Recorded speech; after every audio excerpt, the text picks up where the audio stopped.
ನಮಸ್ಕಾರ ಅಣ್ಣಾರ. ನಮಸ್ಕಾರ ಅಣ್ಣ. ಅಣ್ಣಾರ ತಮ್ಮ ಪರಿಚಯ ಹೇಳ್ರಿ. ನಮ್ಮ ಹೆಸರು ಪ್ರದೀಪ್ ಮಾರುತಿ ಹದಿಮನಿ ಅಂತಂದು ಹಾಂ ರೀ. ಕ್ಯಾಲ್ಕೊಂಡ ಶಿಗ್ಗಾಂವ್ ತಾಲೂಕು ರೀ, ಹಾಂ ರೀ. ಡಿಸ್ಟಿಕ್ ಇರ್ತದೆ. ಹ್ಞೂ ರೀ. ನಾವು ಮೊದಲಿಗೆ ಫಸ್ಟಿಗೆ ಇದನ್ನು ಹೊಲ ಎಲ್ಲ ರೆಡಿ ಮಾಡ್ಕೊಂಡಿದ್ದಾಗ ಸಾಲ್ ಬಿಟ್ಟಿದ್ದಾಗ ಹಾಂ. ಫಸ್ಟಿಗೆ ಹಾಕ್ತಿದ್ದು ಅಂತಂದು ಗೊಬ್ಬರ ಹಾಕಿದ್ವಿ. ಹಾಂ ರೀ. ಗೊಬ್ಬರ ಹಾಕಿದಾಗ ಅದು ಕುಳುಪಿಗೆ ಆ ಪ್ರಕಾರ ಗೊಬ್ಬರ ಹಾಕಿದಾಗ ನೆಕ್ಸ್ಟ್ ಒಂದು 15-20 ದಿನ ಆಗಿದ್ದಾಗ 20 ದಿನ ಆಗಿದ್ದಾಗ ಸ್ಪ್ರೇ ಕೊಟ್ಟು ನಮ್ಗೆ ಡಾರ್ಕೋಲಿನ್ ಗ್ರೀನ್ ಮತ್ತು 15 ಮತ್ತು ಗೊಬ್ಬರ ಹಾಂ ರೀ. ಮತ್ತು ಹೊಳ್ಳಿ ಮತ್ತೊಂದು 15-20 ದಿನ ಬಿಟ್ಟಿದ್ದಾಗ ಇದ್ರೊಳಗೆ ಡಾರ್ಕೋಲಿನ್ ರೆಡ್ ಮತ್ತು ಹೊಳ್ಳಿ ಟ್ರ್ಯಾಕ್ಸೂರ್ ಅಂತಂದು ಇನ್ನೊಂದು ಸ್ಪ್ರೇದೊಳಗೆ ಕೊಟ್ಟಿದ್ರು, ಪ್ಲಸ್ ಕೊಟ್ಟಿದ್ರು. ಅದನ್ನು ಹೊಡೆದ್ವಿ ಸ್ಪ್ರೇ ಮಾಡಿದಾಗ.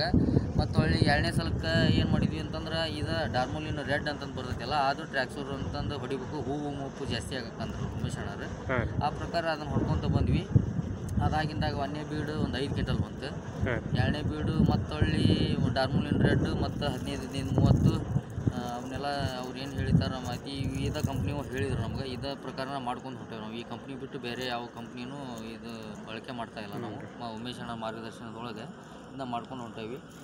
2ನೇ ಬೀಡು ಮತ್ತು 10 ಕ್ವಿಂಟಲ್ ಬಂತು. ಈಗ 3ನೇ ಬೀಡು ಕಟಾವು ಮಾಡ್ತಾ ಇದ್ದೀವಿ. ಒಂದು 20-25 ಕ್ವಿಂಟಲ್ ಮಟ್ಟ ಎವರೇಜ್ ಇಟ್ಕೊಂಡೇವಿ.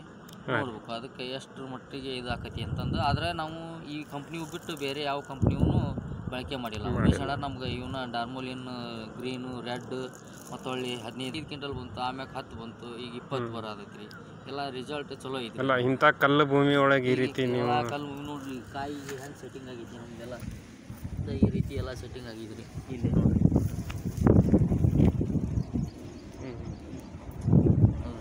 ಈಗ ಬೇರೆ ರೈತರಿಗೆ ಏನು ಹೇಳಕ್ಕೆ ಇಷ್ಟಪಡ್ತೀವಿ? ಇಲ್ಲ, ಇದು ನಾವು ಬಳಕೆ ಮಾಡ್ಕೊಳೋದ್ರಿಂದ ಏನು ಒಳ್ಳೇದಾಗತ್ರಿ. ಎಲ್ಲ ಇಳುವರಿ ಜಾಸ್ತಿ ಬರ್ತೈತಿ, ಹೂವು ಮೂಗು ಜಾಸ್ತಿ ಹಾಕವು ಜಾಸ್ತಿ ಬರ್ತಾ ಇಳುವರಿ ಜಾಸ್ತಿ ಆಗೈತಿ. ಇದನ್ನು ಮಾಡೋಕೆ ಉಮೇಶ್ ಅಣ್ಣ ಮಾರ್ಗದರ್ಶನಗಳು ನಾವು ಈ ರೀತಿ ಮಾಡ್ಕೊಂಡು ಬಂದೇವಿ. ಇಷ್ಟೆಲ್ಲ ಅನುಕೂಲ ಆಗೈತ್ರಿ. ಆಯ್ತು, ನಮಸ್ಕಾರ.